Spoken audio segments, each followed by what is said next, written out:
So Pierre and Lena, it is an absolute pleasure to talk to you. Pierre, we go back many, many years. We've met a number of times on the road. Lena, it's an absolute pleasure to talk to you.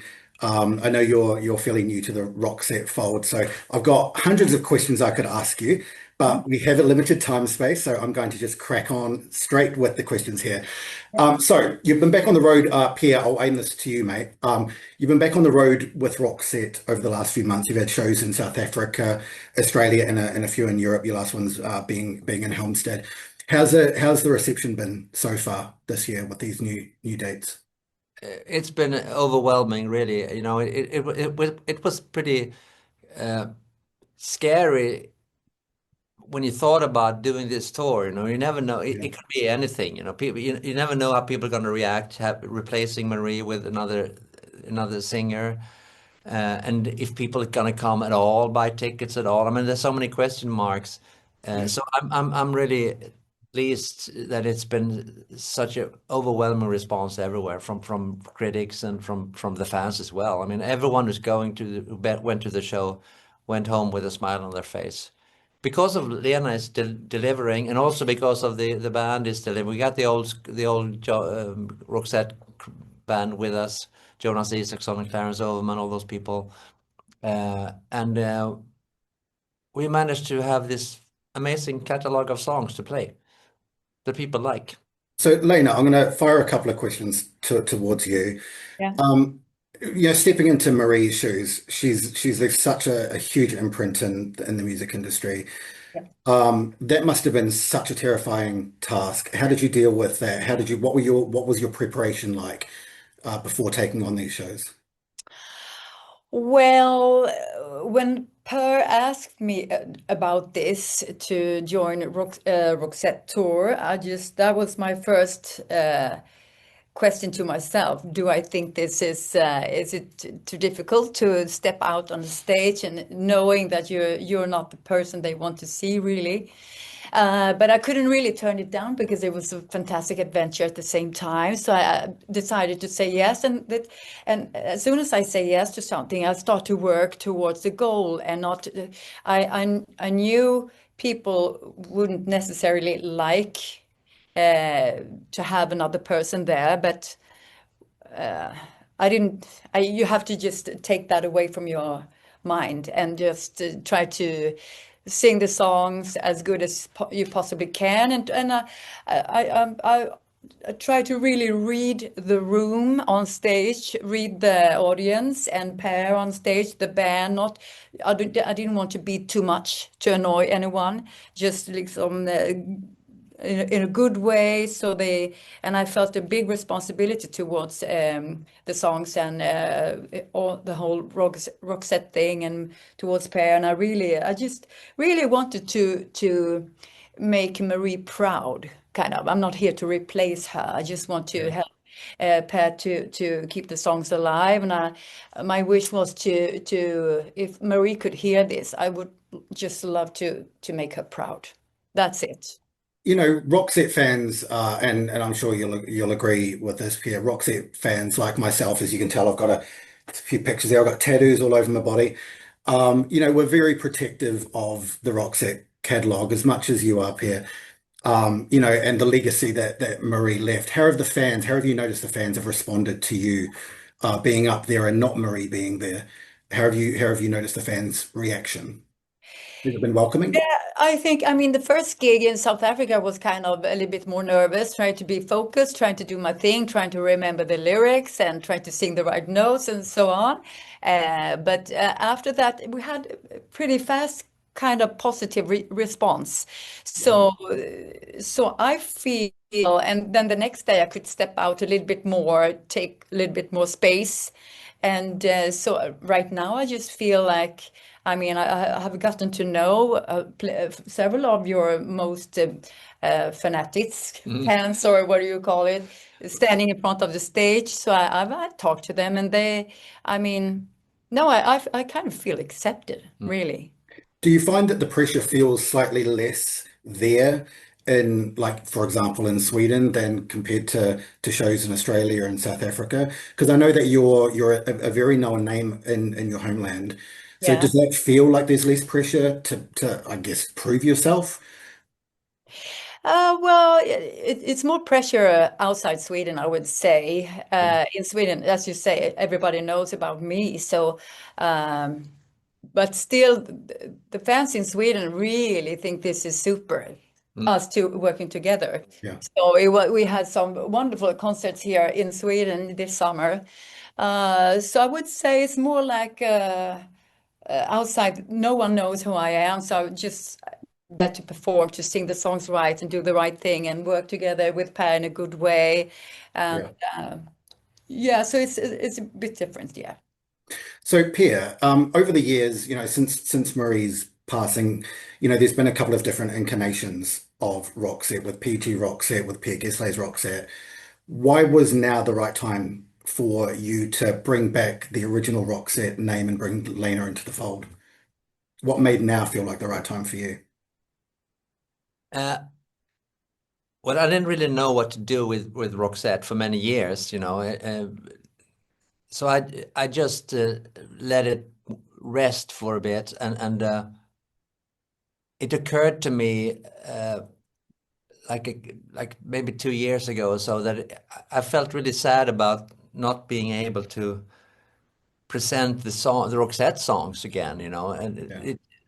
the songs are so much part of my life. I wrote most of the songs, and I just felt like I have to find a way to be able to perform them again. And by chance, I did an album in 2024, a duet album in Swedish, and Lena was one of the singers on that album.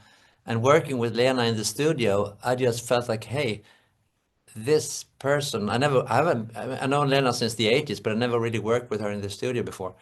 So I just realized that she's got this capacity.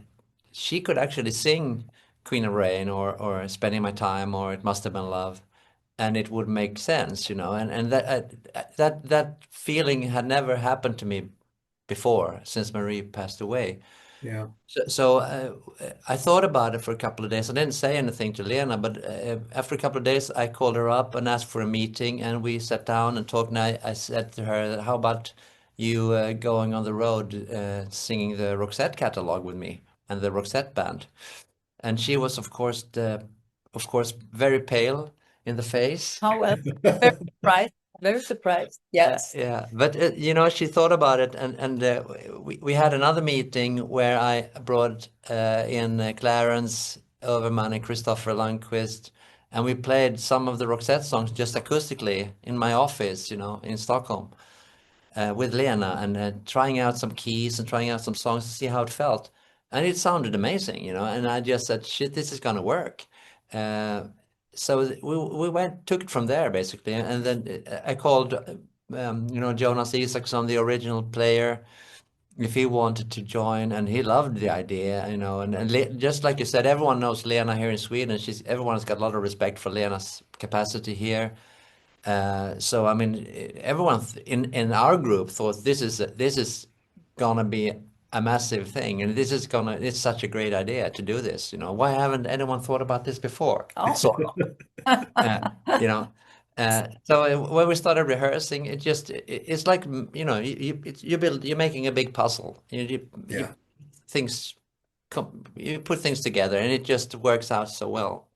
And the reception that we got from the first gig, actually, Yeah. in South Africa, up until the Swedish gigs in the end of the summer, has been tremendous, and I can see the band is growing, and we getting the set list right. You have to get this particular flow in the show, and it's just been really, really wonderful. So I'm really looking forward to the autumn tour, coming to England, for instance. And also, we hope to get to continue next year as well. So we actually flew over we were in Stockholm last Friday to see the Joyride musical the day after the premiere. So we got to see it for the second time, it's an incredible show. Thank you. And at the very end, obviously, aside from the songs that Marie has made famous, all over the world, there was a really touching tribute to Marie at the end where it showed the images of her, and a lot of people were in tears over that. How is Marie, outside of the songs again, how has Marie sort of honored or remembered in this new tour? Is there any moments throughout the tour where a sort of nod to Marie is given at all? Yes, we have a Yes. place for that. Actually, I say something, and I dedicate a song especially to her, and that's actually Must Have Been Love. So I really wanted to do that, uh, to show that I respect the situation totally. So yes, we do that. And that was actually your idea to Yeah. do that. I didn't think about it that much. Yeah, but I didn't, because I mean, for me, Marie is there all the time. You know, Yeah. this is But Roxette. it felt important to me to just Yeah, show everyone that I know about the situation, I understand, I thought that and was I brilliant. respect her and all people looking at us.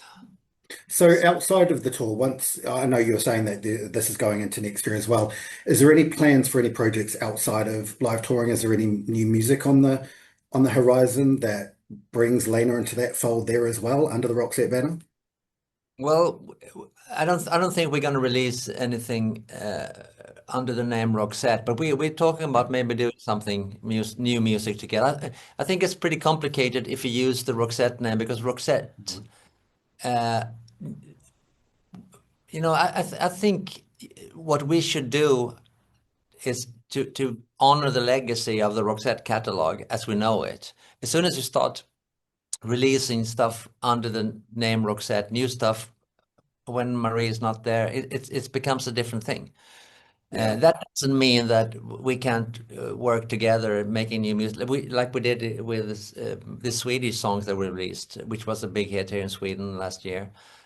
So I mean, we like to work together. So I mean, why not? You know, but we'll Yeah. see. I will tell. Maybe I'll change my mind in a year from now.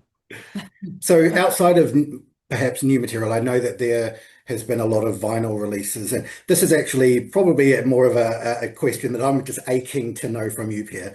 Yeah. I know that you've been releasing, your special colored vinyls of the anniversary of your albums. With Don't Bore Us, Get to the Chorus this year and Room Service next year, are we going to see? I know a lot of people are asking on forums as well. Are we going to see re-releases of those on vinyl? Yes. Short answer. Brilliant. In November, I think it is, the Don't Bore Us album will be released on double vinyl and double CD. And we just actually yesterday, actually, I approved the sleeve, so it's going to be cool. And Room Wow. Service is as well. It's going to be released next year. And I combined the demos as well. We have lots of demos that you haven't heard. So it's Well, you've made me the biggest Roxa fan today. Just the best news ever. Thank you so much. I know my time is coming to an end here, so I won't keep you anymore. Thank you so much, Lena. It was an absolute Thank you. pleasure to meet you, Pierre. As always, you're a true Thank you for your gentleman. support. Appreciate And it. thank you, and see you on the road in London and Barcelona soon. Yeah. Absolutely.